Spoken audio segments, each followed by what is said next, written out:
My name is Dave Hollenbach, the host of From Embers to Excellence, a podcast that explores the many facets of leadership from the perspectives of some amazing people.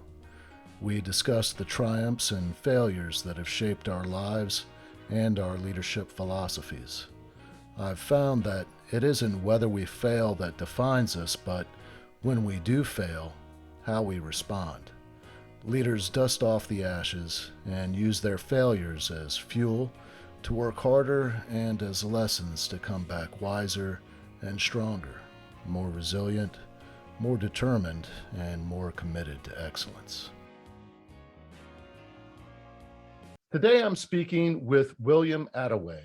He is a leadership coach for Catalytic Leadership, LLC, a company he founded to help leaders intentionally grow and thrive. He has served in local church ministry for nearly 25 years and is currently the lead pastor of Southview Community Church. It's a church in Herndon, Virginia, near Washington, D.C. William's been there since 2004. He holds a Ph.D. in Old Testament with an emphasis in Biblical Backgrounds and Archaeology. He loves to read and speak about leadership, organizational change, archaeology, and building up people and teams. His newest book is Catalytic Leadership, and we're going to talk about that. And there's just so many aspects of Dr. Attaway that just has sparked my curiosity, and I want to dive into a lot of that. But what I'm most curious about is the path that you took to get to where you're at now.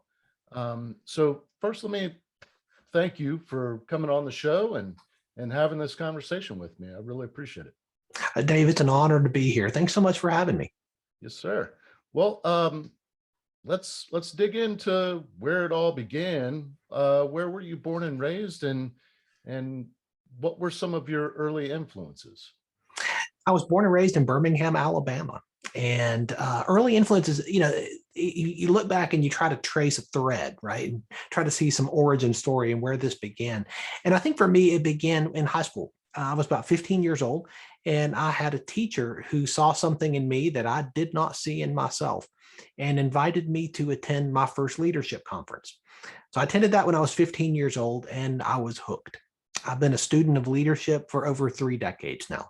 I have read and learned as much as I could about as many leaders as I could, from as many leaders as I could, as often as I can.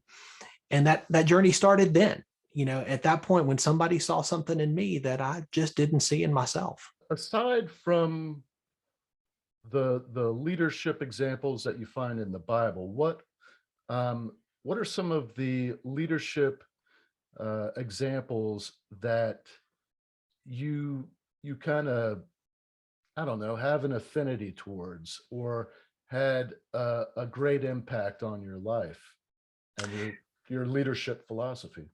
Boy, there are so many. It's really hard to narrow that down because I love to read, and I read so broadly. I love biographies of great leaders. In high school, I was reading biographies of Lee Iacocca, a great business leader, back in that day. I love reading about political leaders, George Washington, Calvin Coolidge, Benjamin Franklin, these early leaders in our country who led through some pretty difficult seasons and led mostly with integrity. I think you can learn from anybody. And my goal is to learn from as many people as I can. So I will learn from business leaders. I will learn from government leaders. I will learn from leaders in the education space, the nonprofit space, and of course, church space, where I've spent the last 25 years. I came into church ministry out of the business world. And so that's where I cut my teeth on leading and learning practically how to do that in a context with other people outside of the academic sense. And so I've had experience in both of those realms. And for the last couple of decades, to be able to coach leaders, in a variety of different contexts, wherever they are, that's given me a perspective and I hope some insights that I'm able to share through the book and through the coaching that I provide for clients, that most of whom are in the business and entrepreneur space. Going back to your youth in Alabama, Mhm. well, what did your mom and dad do when you were growing up? My dad had started his own advertising agency when I was 2 years old. So he had that entrepreneurial bent in him. And my mom stayed at home and raised us.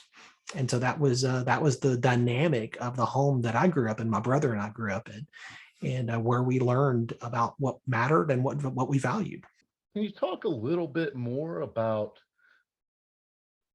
that first leadership conference that you Mhm. went to, that particular teacher, what was it what was it about you, do you think, that really spoke to that teacher that then, you know, guided you on this path? I've often wondered that. I've stayed in touch with this teacher up until a few years ago when he passed away. I think back and I think he saw what I try to look for when I'm talking to and working with young leaders. And that's potential. You know, it's so easy to look at somebody and see what's wrong. It's so easy to look at somebody and say, boy, they screwed that up, or why would they do that? What's that decision about? It's a whole different thing to look at somebody and say, what could they be? What's inside of them that's not latent yet? And I think that's what he saw from the conversations that he and I had in years following that. I think that's what he saw. He saw what could be. He saw some raw material, if you will, that needed some work for sure. And that process has continued. I think learning is something you never stop doing if you're going to truly be a catalytic leader. You have to have a teachable spirit. You have to constantly be learning and growing and asking, what can I learn today? No matter the environment, no matter who it's from, you can learn from anybody. Sometimes it's just what not to do, but that can be incredibly valuable. Can you take me through I guess the steps that you took, or maybe the experiences that you had as you were moving through your education, your time in college, and really what led you to become a pastor? It's a great question. It was never on the drawing board, I'll tell you that. I went to college out of high school. I had worked in a pharmacy at the end of high school and really liked the idea of helping people in a tangible and practical way. So I thought I'll go to school for pharmacy, be a pharmacist. And so I was a pre-pharmacy major my first year and a half, got through chemistry, inorganic chemistry, got to organic chemistry and said, you know what? This is not what I want to spend the rest of my life doing. So I said, I'm out. And that's the point at which a lot of people make that choice. But now what? And I didn't have a clear direction. I didn't have a clear focus. And so I dropped out and I said, I'm not going to waste money paying tuition when I don't know a clear direction. And that's what I started working in the business world, first for a drugstore chain as an office manager and whatnot, and then moving over to Bell South Mobility. It was a wireless carrier in the Southeast back in those days, and began to work for them. And I've worked for them for several years and promoted and continued to expand and learn and grow. Worked for great leaders and for some not so great leaders, and got the opportunity to learn from both and to pour into what I was learning, pour into other people in a small way, but learning about leadership in a very different context than anything I'd ever experienced. It was during that season that I met Jesus. One of my roommates introduced me and said, hey, you talk a lot about faith. I had grown up and going to church. It wasn't a big priority for me. I didn't have a relationship with Jesus at all, but I knew all about it. And this guy who was a friend challenged me one day, and he said, I think if you're going to talk like you know what you're talking about, you actually should, or you need to stop pretending like you do. And that's some tough words, but you know what? That's what got me on the road to understanding the value of that relationship. So it was at that point when I was working at Bell South that I met Jesus, and everything began to change in my life. And I began to wonder, how can I help people given the experiences that I've had? No, there is no such thing as a wasted experience in your life. Everything that happens can be used for the benefit of other people around you if you have the right perspective on it. And so I began to look at that, and then a door opened for me to begin working in a local church part-time. I thought I would do this while I was working at Bell South, got into it and discovered pretty quickly, I want to go back to school and I want to pour myself into this. And so that's what I did. I quit Bell South. I went back to school, continued working in some local churches while I did that.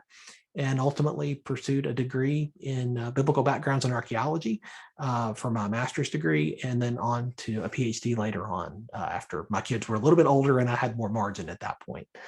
But that's kind of been the journey of how I got into ministry and why and where that took me. Why archaeology? That's, again, it's somebody who had an influence in my life. When I was in college, finishing my bachelor's degree, I had a professor who taught a class in biblical archaeology, taught several classes in the ancient Near East and Greco-Roman world. And I just loved that time period. I loved that part of history. And so I just began to dig deep, and I would do a lot of reading even beyond what was required in the class. I would pop by his office. I would ask him questions, and it became an area of passion for me. And so I said, I really want to do this. My intent was to get a PhD and teach. That was the intent at that point, thinking I could influence people that way, pour into other people who would then influence other people. And that was the intent until one day I was at another leadership conference while I was working on my master's degree and heard somebody describe the local church in a way I'd never heard. And I came home and told my wife, if that's what the local church can be, I've never seen it, I've never heard anybody talk about it that way, but if that's what it can be, I want to be a part of building that. And that's what I've spent the last 25 years doing. Tell me what it is that you told your wife, or what it is that was relayed to you. About the local church? Yeah. That the local church is not a place where you go and you sit and you sour. That had been my experience with so many churches, where it was a passive activity, where it was something where you go and it was almost like a social club. That was my experience growing up. Not all the time, of course, and from a younger perspective, but looking around, I didn't see a lot of impact. I didn't see a lot of life change and transformation. And I certainly didn't see a lot of people who were super excited about what they were doing. It felt more like rote. It felt more like something that you do because you do. There's not a real reason for it. And then I heard this guy talking about the church in a way that actually made a difference. And what they were doing in the church made a difference in the community. And they were for the people in their community. And he pointed me to a verse that in the scriptures that I have never forgotten and that I talk about all the time now, something that the Apostle Paul wrote when he said that if God is for you, who can be against you? I was 20-something years old before I heard anybody say or communicate that God is for you, not against you. The picture of God that I had growing up, that I saw, was of this guy in the sky who's just waiting for you to screw up, who's just got the lightning bolt ready to zap you just as soon as you mess up. That's not at all the picture that Scripture teaches if you understand it correctly. And this is why I wanted to go to school, to understand it myself, not just take somebody else's word for it, so that I could communicate it in a way that made sense. And so that's what I've been doing. And as I do that, my goal is to pour into other people, pour into leaders who then can take what's been entrusted to them and pass that on to other people. I typically do not talk religion on the show, but I do have this question. So one of your major focuses is Old Testament. And there seems to be, well, from my experience, Old Testament and New Testament, the picture or the image of God is one that's loving and one that brings his wrath. How does that then, I think that's where that image of a God that's waiting for you to screw up so he can strike you down comes from, is the Old Testament. And in your studies, how do you teach your congregation about that transition from Old Testament to New Testament? That's a very big question, Dave. Let me try to unpack that a little bit. So there is this very common belief that exactly what you said, that in the Old Testament, you have the God of wrath, in the New Testament, you have the God of love. That is truly a myth. That is not at all how God is pictured, but it's all about understanding the context. And this is, again, what I studied. And so this was my major area of study, the background, the archaeology, the context. we have to understand that the scriptures were written over a very long period of time by dozens of different people. We have to understand that they were written in a context that is very, very different than the context you and I live in 21st century America, right? It's different in a historical sense, different historical era. It's different in a geographical sense. It's in a place we don't live and most of us have never been to. It's in a different language that it was originally written in, and we've translated. And every translation is an interpretation. Every single one. If you know more than one language, trying to go from one language to another sometimes can be a little tricky, and you have to make interpretive decisions. So you've got historical context, you've got geographic context, you've got linguistic context, you've got cultural context. This is a group of people in the Old Testament and in the New that lived in a culture that was dramatically different from our own.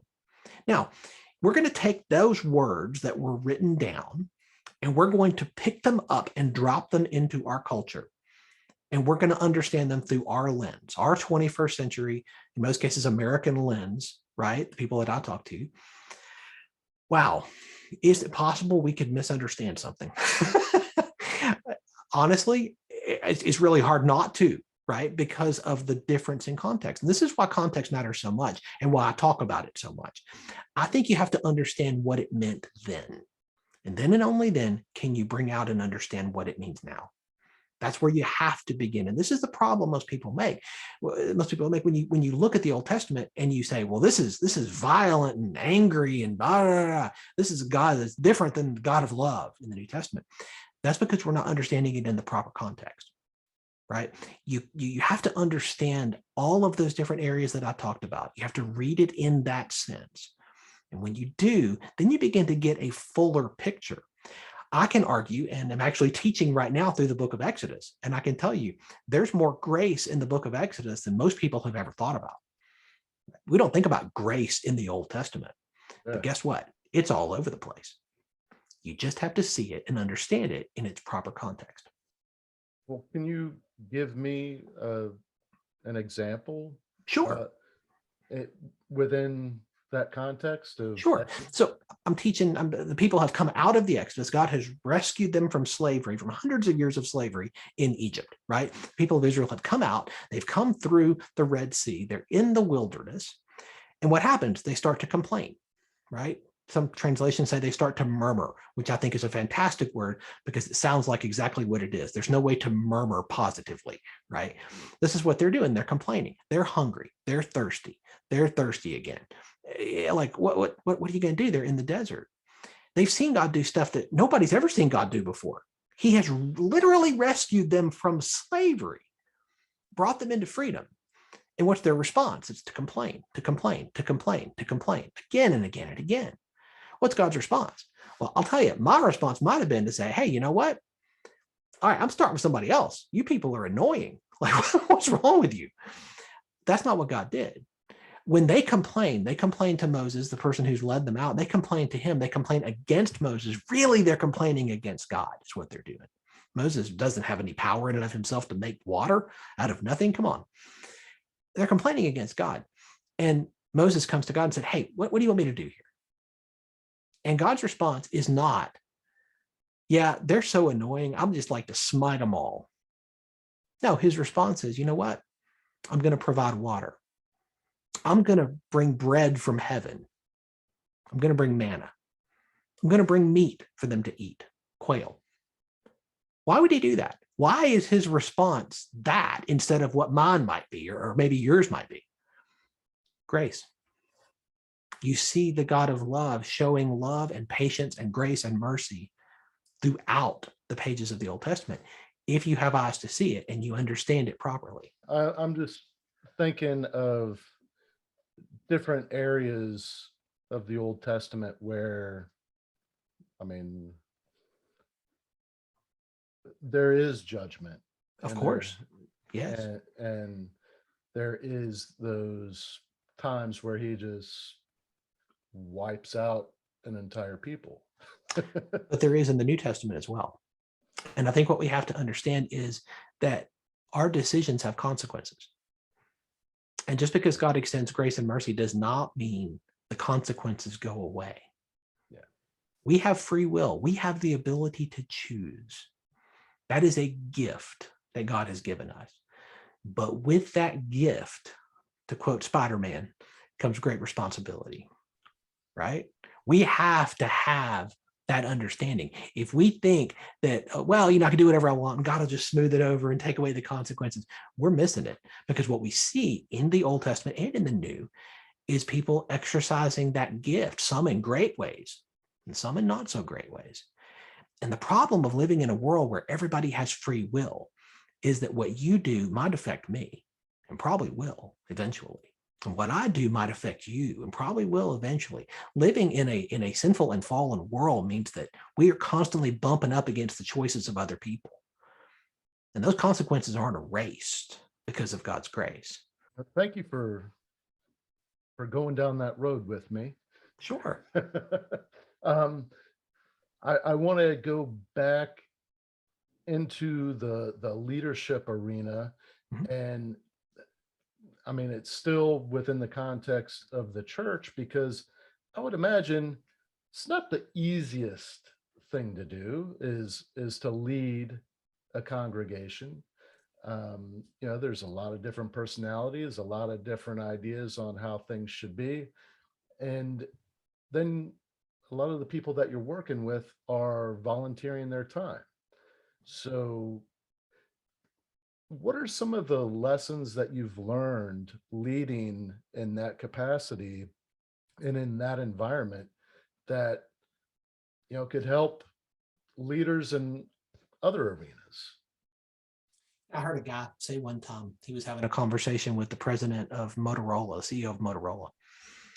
And the guy said, your job's not that hard, talking to this guy who's a pastor. He said, it's not that hard. I mean, you show up on Sunday, you stand up, you talk a little while. It's not that big of a deal. He said, what are you actually doing the rest of the time? And he said, well, I'm leading people, I'm leading teams, et cetera, et cetera. And he said, yeah, but how hard is that really? And he said, okay, here's what I want you to do. He said, I want you to go to Motorola tomorrow. I want you to go to the office and I want you to tell everybody, I want you to move this direction. And by the way, I'm not going to pay any of you. I'm not going to pay any of you anymore. You're all going to be volunteers from this point.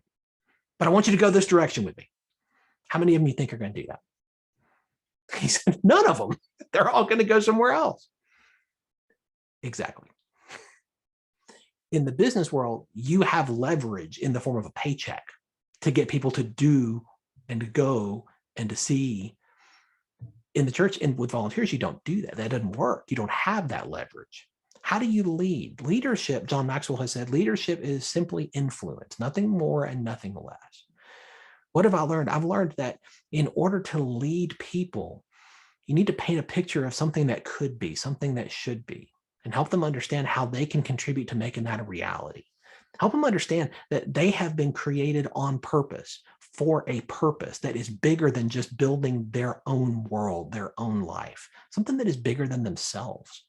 I think everything that is put in our lives is put in our lives for a reason, and it is not just for us.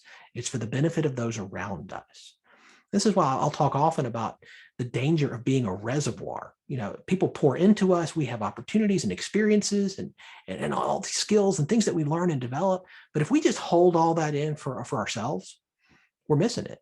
We need to move from being a reservoir to being a conduit, where we share those experiences, those skills, all that is poured into us. We share that with other people for their benefit. And when we do that, not only does it help them, but it drives it deeper within us as well. This is what I've learned in the local church, that the influence that we have comes from the words that we use. It comes from the pictures that we paint.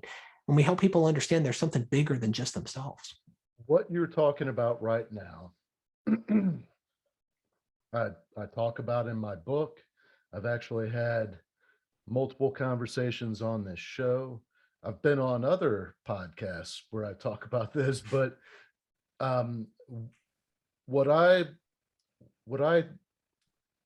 use, or the term that I use for that, is selfish altruism, where you're adding value to yourself so that you're more capable of adding value to those around you.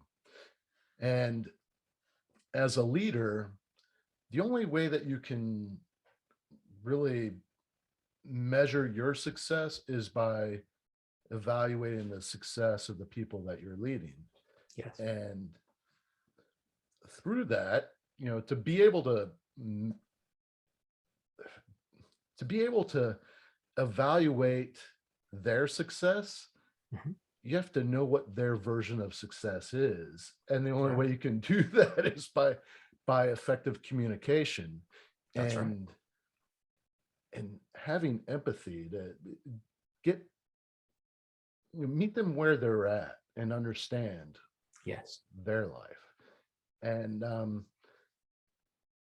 when you can understand what their version of success is, and you can, like your teacher in high school, and you can see their potential and put that investment into them, Mhm. that return, it's not only going to raise the performance of the team, but what you experience as the leader is so much greater than anything that I've ever experienced. I mean, to put your people before yourself is the way it's supposed to be, but what you experience as the leader is something that, until you've gone through that, I don't think you can talk about it, but until you experience it, I don't think there's a way that you could understand exactly how incredible that is. And I agree. I think this is why I talk so much about building up people. I think that's our job as leaders. My job is to not just see people as cogs in the machine accomplishing the tasks that I need them to do. That's a one-dimensional view of people. I need to see them as 3D. And this is why in my one-on-ones with my direct reports, I ask them, I want to know about their lives beyond just what they do, during their 40 hours that they're working for us or whatever. I want to understand their dreams so that I can help them move toward achieving them. That's my job as their leader. That is the term servant leadership, right? At its core, something that originated with Jesus, actually. Patrick Lencioni has said, and I agree with him, that we talk about servant leadership like there's any other kind. there's really not. If it's not servant leadership, we can't call it leadership. We should call it something else. Our job as leaders is to pour into and invest in and lift up those we lead to help them achieve what it is that they have the potential to be. And when we do that, we're going to find they're going to contribute to the mission and the achievement of the organization that they're a part of. I've seen it too many times to think it's a fluke. It's how it works. When we invest in people, they invest back, and we all benefit. Every time I've spent time investing in somebody else, investing in a leader, not only does it help them, but you're exactly right. It helps me too, because I learn, I grow. As I say, you can learn from anybody if you come to it with the right attitude, with a teachable spirit. I'm curious about the title of your book, Mhm. Catalytic Leadership. Mhm. So when I hear the word or read the word catalytic, I think of the catalytic converter on a car. Mhm. But you're talking about a catalyst. And can you talk about what catalytic leadership is, and how you came to land on that title for your book? Sure. It actually comes from my brief chemistry studies in college. when I was studying and learning, I came across the idea of a catalyst and began to understand what that is. A catalyst is something that accelerates or ignites significant change, typically creating a significant impact. And as I began to think about that in the context of leadership, I think about the great leaders that I've learned from, some from afar through writing, some in person. And every one of them would resonate with that. They would resonate with, hey, I want to accelerate or ignite significant change. I want to make an impact. I want to make a difference. I want to move things from where they are to where they could be, where they should be. That's catalytic leadership. And so the book actually comes out of the coaching conversations that I've had with people that I've coached for the last 20 plus years. as I have talked with leaders in the government contracting and government space, as you might imagine in the DC area, as I've talked with people in education, in the business world, and entrepreneurs and solopreneurs, I've discovered that there are threads that run through every one of those. There are principles that apply no matter your context, whether you're in the C-suite or whether you're working in a local church, whether you're a solo entrepreneur or whether you lead a team of hundreds. The same principles apply. You just have to understand them and apply them. And so the book is actually 12 principles that come from those conversations, things that I have learned from my own journey and from the journeys of those that I coach. One of the things that I talk about quite a bit on this podcast is the value that comes out of falling on your face. Yeah. You know, you've got great plans for your future. You take on this amazing project. You know that it's going to change things for the better, and for whatever reason, whether it's by your own ignorance or missteps or whatever, you fall on your face, and maybe you embarrass yourself, you embarrass your organization, whatever it is. And I think you would agree, as an avid reader of leadership, how many of history's greatest leaders, before they become known for what they're known for, how many of them actually fell on their face and experienced some massive failure? Every single one, Yeah. no exceptions. Yeah. John Maxwell has written that failure can either be your teacher or it can be your undertaker. You pick. You decide. Yeah. The great leaders see it as a teacher. Thomas Edison was once asked, what was it like to fail 10,000 times when you were trying to create a light bulb? And he looked at the person and he said, I didn't fail 10,000 times. I discovered 10,000 ways that didn't work. That's seeing failure as a teacher, not as your undertaker. And this is the perspective I think that catalytic leaders bring. We look at opportunities, every circumstance, every experience. What can I learn here? What is it that I can take forward from this? That requires reflection. It requires evaluation, which I talk a lot about, because experience alone doesn't make you any better. We think it does. It really doesn't. It's evaluated experience that makes you better. And so evaluation and reflection are so critical to improving as a leader. I think what we have to understand when we think about failure is that it is an absolute non-negotiable on every journey. Nobody gets it right. Nobody is 100% up and to the right all the time with no exceptions. No one. I went to college to be a pharmacist and washed out my second year. What do you do then? I'm sitting there trying to figure out where to go, what to do. I didn't have a clear direction or focus. At that point, I found one later. Is failure going to be your teacher or your undertaker? You decide. What do you believe, if you look back on your life through all of the lessons that you've learned about leadership and the experiences that you've had, in the failures that you've had, what was the most valuable lesson that you've learned?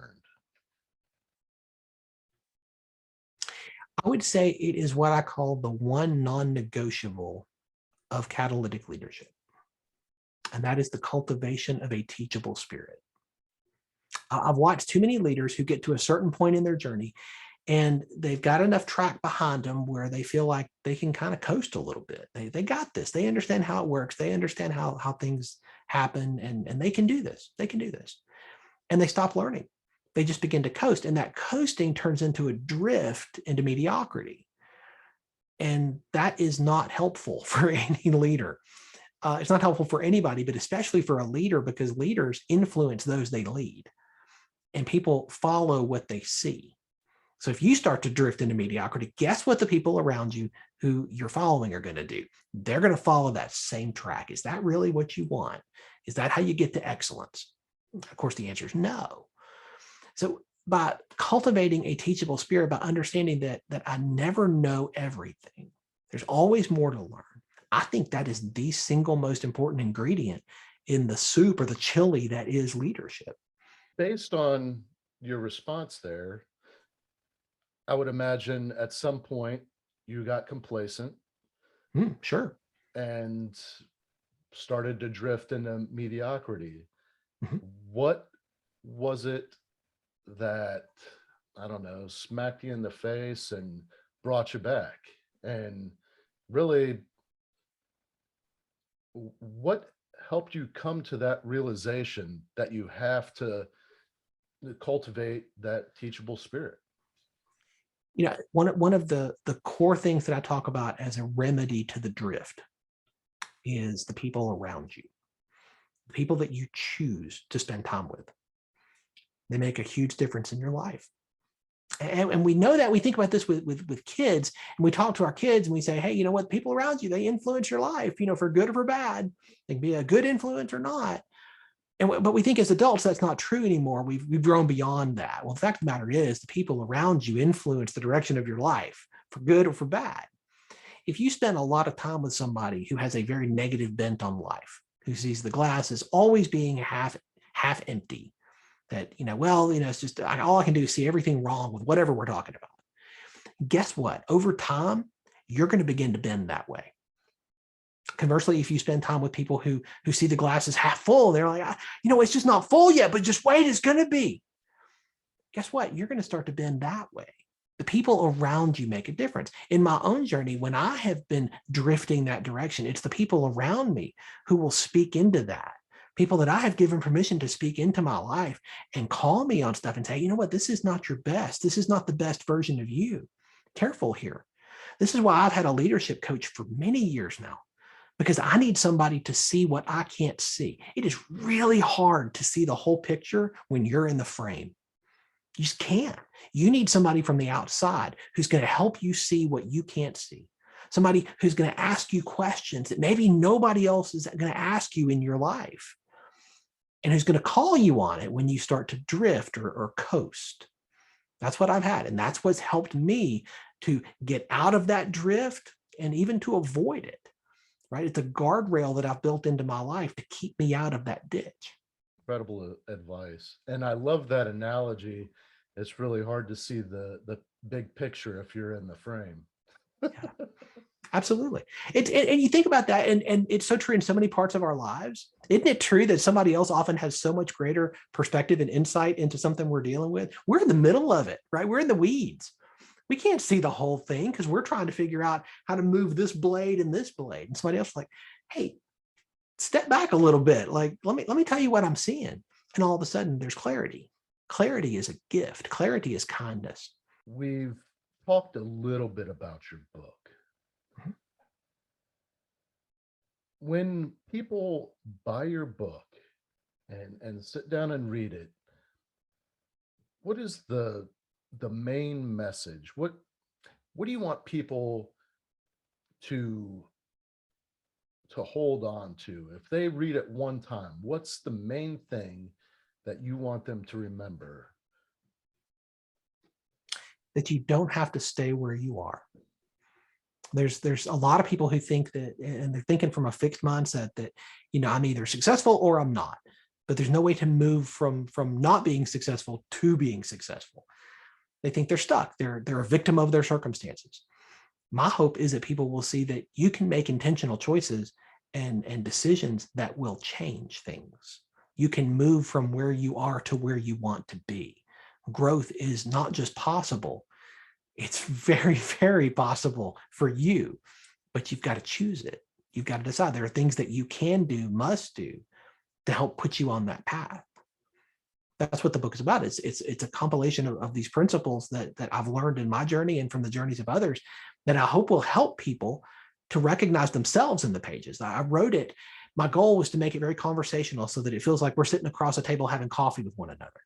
Right? I want it to be that conversational so that it feels like a friend sharing with you some things they've learned, so that you might recognize yourself in the pages and say, hey, you know what? This is helpful for me today. I needed this right now.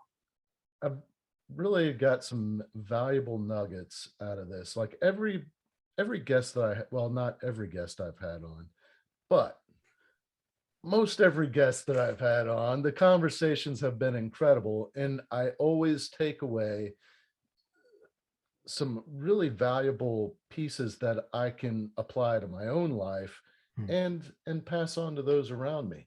And I just really, I'm grateful that you agreed to spend this time with me to share some of your own experiences and some of those lessons that you've learned in your life.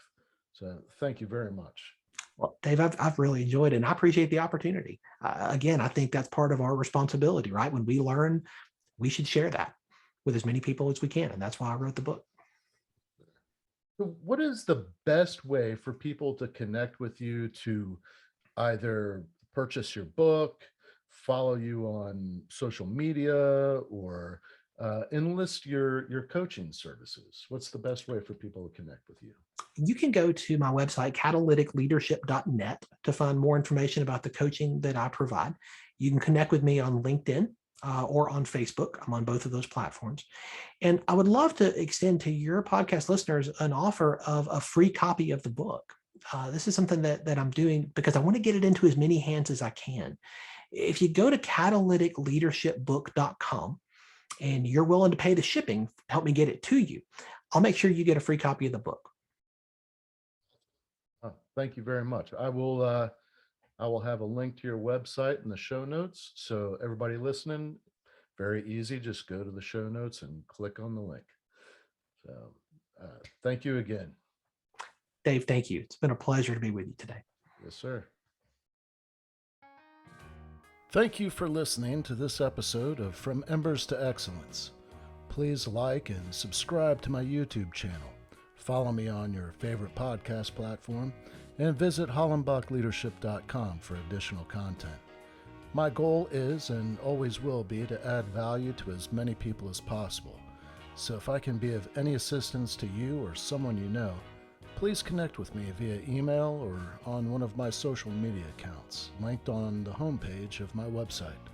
Remember, our failures don't define us unless we let them, and the only true measure of a leader is the success of their team.